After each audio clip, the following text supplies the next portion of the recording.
Hello, I'm Nadia Bilchik. This is another episode of Career Caffeine, and I am so delighted to have business and life strategist. And Tammy, you'll have to pronounce your last name for us. Well, I say it as Sugar, though you could roll the R if you wanted to, but it's Tammy Sherger. And Tammy is not only a business and life strategist, but she is also the founder of the I Am Worth It project. And actually has a multitude of skills, talents, and accolades. So, Tammy, let's start off with the fact that you were a former Costco executive, a C-suite leader, and you decided to go into the business of really helping women, particularly, find their voices.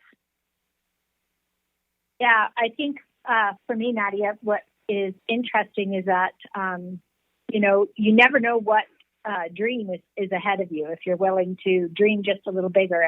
And according to the way I started in life, most people would say I didn't follow the right path, but I ended up not only with Costco, which was an amazing learning experience and loved being there, but my last role before I jumped into my destiny was with a startup company where we were converting waste energy into usable electricity.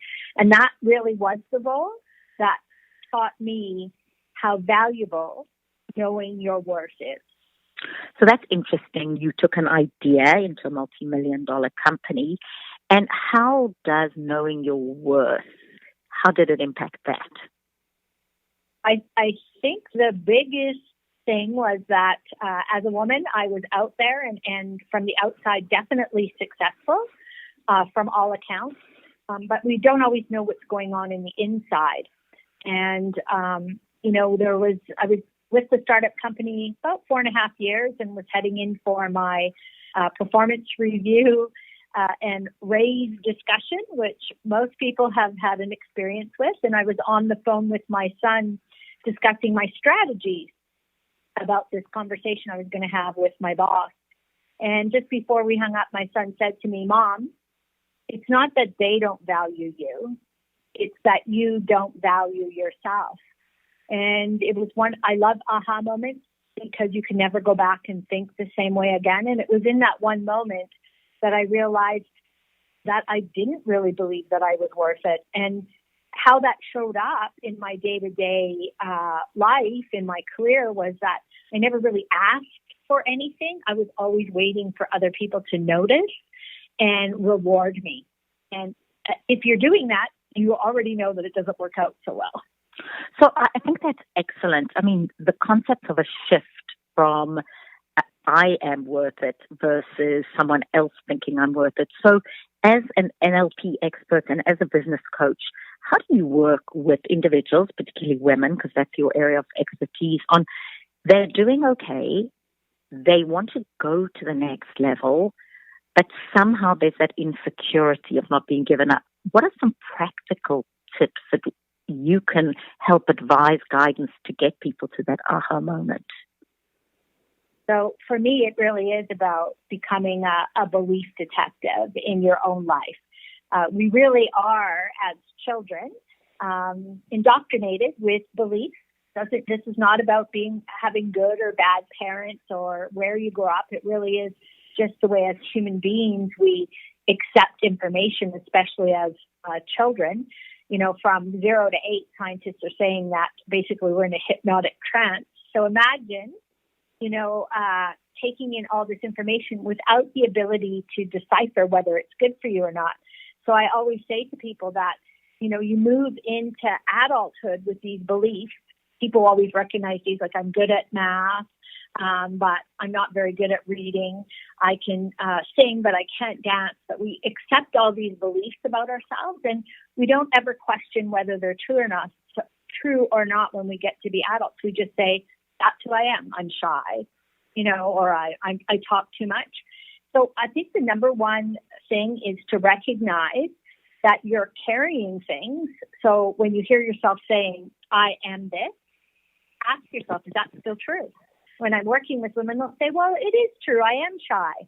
And I'll say, but how is that serving you? Because sometimes, you still may believe it's true, but if it's not allowing you or leading you to living the highest version of whatever you decide your life should be, then the great thing about us as human beings is we have this amazing superpower called our brain, and we can delete that data and we can create a new pattern.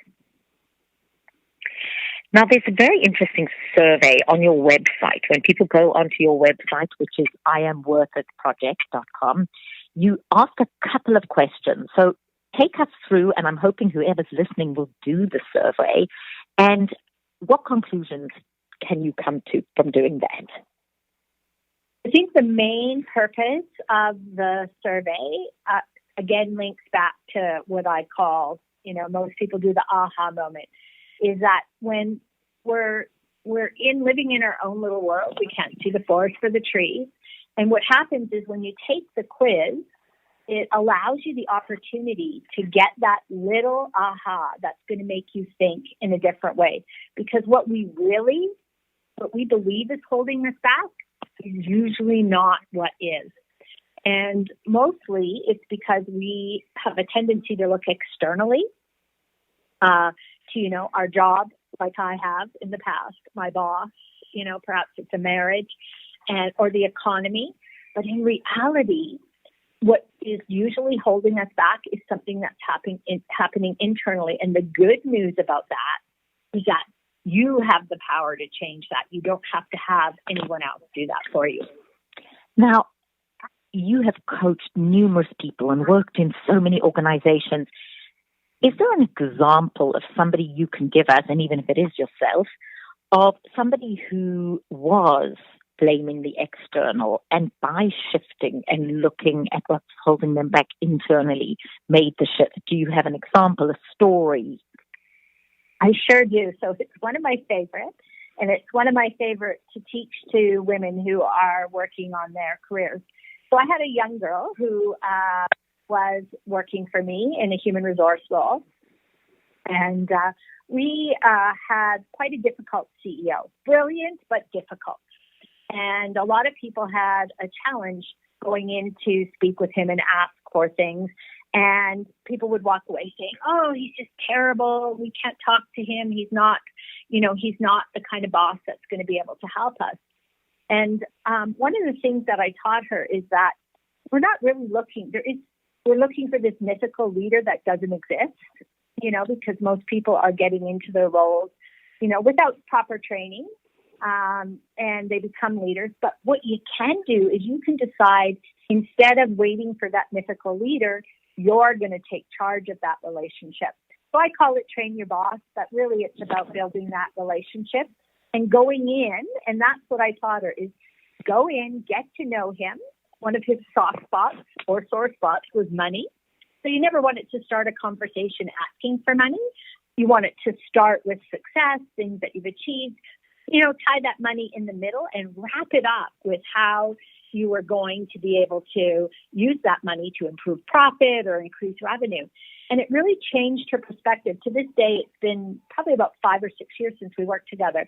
She says that one thing has allowed her to not only increase her salary, but grow her career, because she's not waiting for her boss to allow her to be successful. She's taking charge of that relationship.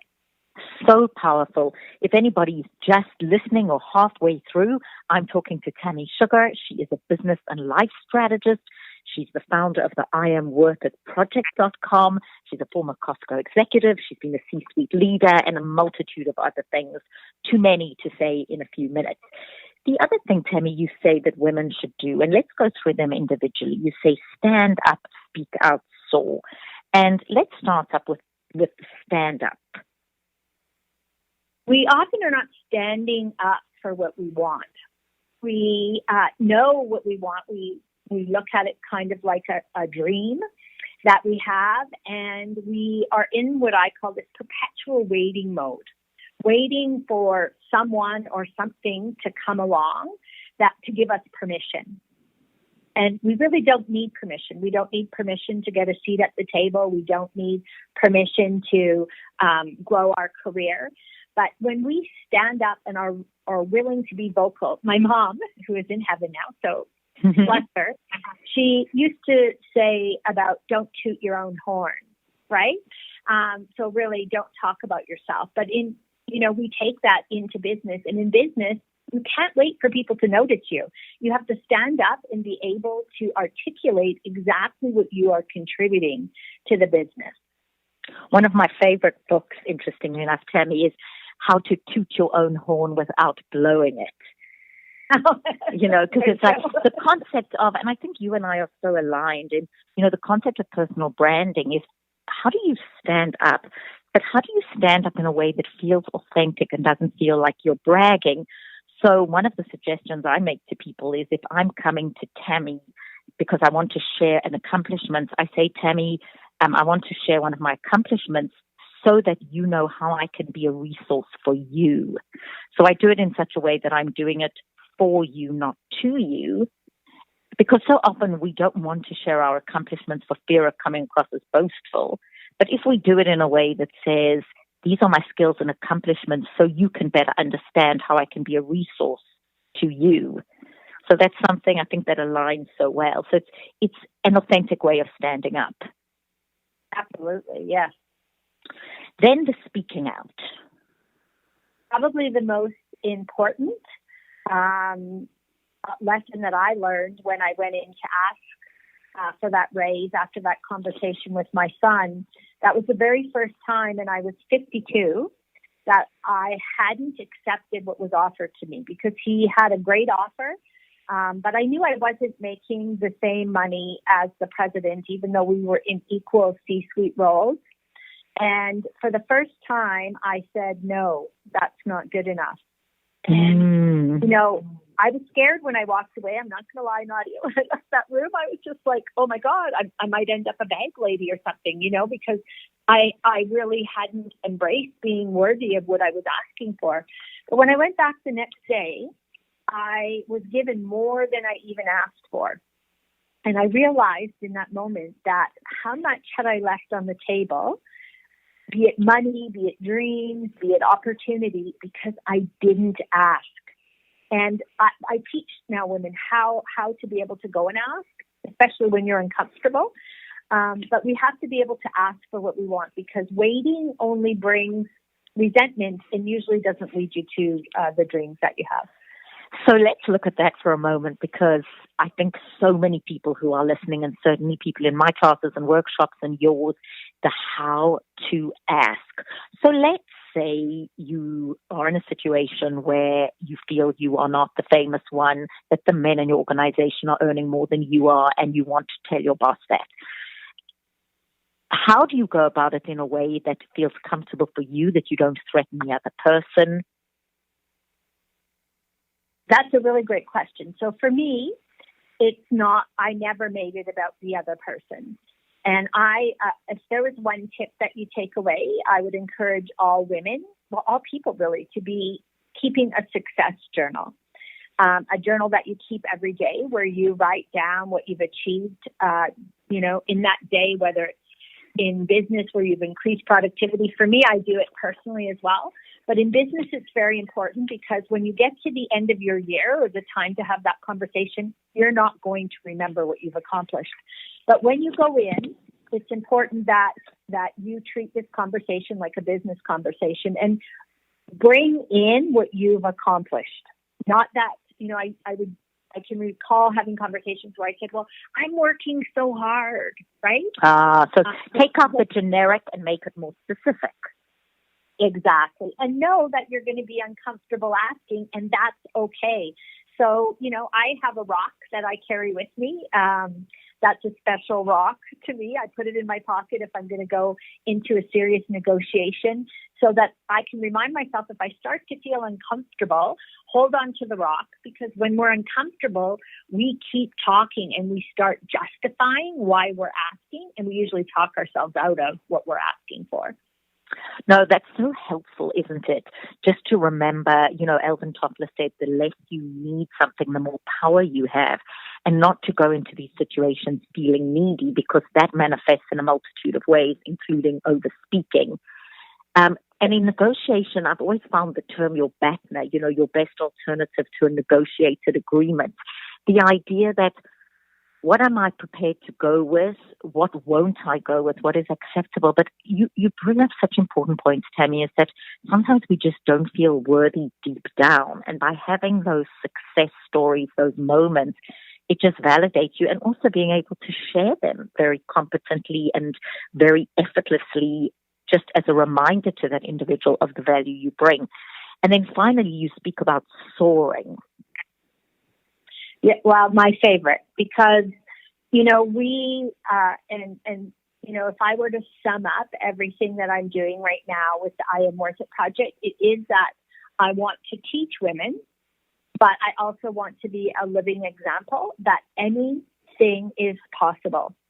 I really lived most of my life with very small dreams because I didn't believe I was capable. We believe there's these special, successful people in the world that are going to get all the success, or there's a stamp you get at birth. But if you can just dream a little bigger, so whatever that dream is, just dream a little bit bigger. And most importantly, believe it's possible. When you're in that belief mode, don't worry about the how, because belief is free. And I think that when we can have those two things mixed with some action, you can soar into any life that you want and wish for. And I guess that's my big message to women, is that really, if you have that dream, you can go get it. But I like that you say mixed with action. Tammy, you'll appreciate this. I spoke to Paul Jenkins yesterday. He was one of the original creators of the Spider-Man story. He's a cartoonist. He's a novelist. He's a creator. He's a gamer, one of the most genius people in that arena. And I was talking to him and I said to him, so how do you source talent to work with you in your multimedia world? And he said, I don't look for talent. He said, I look for hard work. And I thought that was interesting. Talking about, he said, I look for people that have this incredible work ethic. Yes, they're creative, but creative alone, it's that ability to put it into action. So I think, as you say, soaring, and you've articulated that so well. And the other thing I really was intrigued by in reading about you and looking about you, and by the way, you must visit Tammy's site, which is it's iamworthproject.com, because it just gives you so much insight. You speak about NLP, and I think, it's one of those buzzwords that's bandied around, neuro-linguistic programming. Help us as people who are in the corporate world, who are navigating our careers, understand how we can apply it and what we should know about it. Well, simply put, because there's a lot of definitions, but simply put, for me, the explanation is how your brain, which is your superpower, drives your behavior.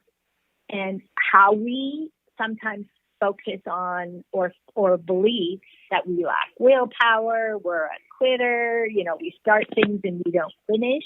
But in reality, there's all these things that happen in your brain that are just part of being a human being, and it happens to all of us. And when we can learn how to interrupt those patterns and install new ones, it's amazing what you accomplish. I use it even with my grandchildren. When they had nightmares, I taught them how to make them disappear. But most importantly, the ability to increase confidence, which most people are looking for, and the ability to take something that's not working for you and replace it simply and easily with something that's going to help you. So can we put that into practical terms? I know so many women struggle with, and something I spend a lot of time talking about, let's say speaking skills. You stand up, you always feel nervous, you never feel like you have a right to speak up in a meeting. And that's something that you've been told, you need to be more bold, you need to speak up more. What is your advice on how to deal with those moments, if it indeed does apply to this? It certainly does. And so the most important thing when it comes to just before you're speaking, I have a process that I call the circle of confidence, but you can even create your own process. But what it is that you, before you get on that stage, are telling yourself, everything is going to be okay. I am able to do this because I walk around and I speak all day. It seems simple, but it's all these things. But when you're getting up to speak, the most important thing that you can do is to get your body moving. I mean, everybody says it, but for me, it's about music. It's about Interesting.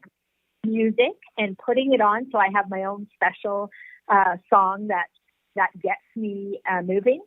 So that's one piece. But the other thing that I think really helps women when I teach about speaking is that, listen, if you get up there, and it's happened to me, maybe it's happened to you, where you get up there, and I actually forgot the last thing that I said.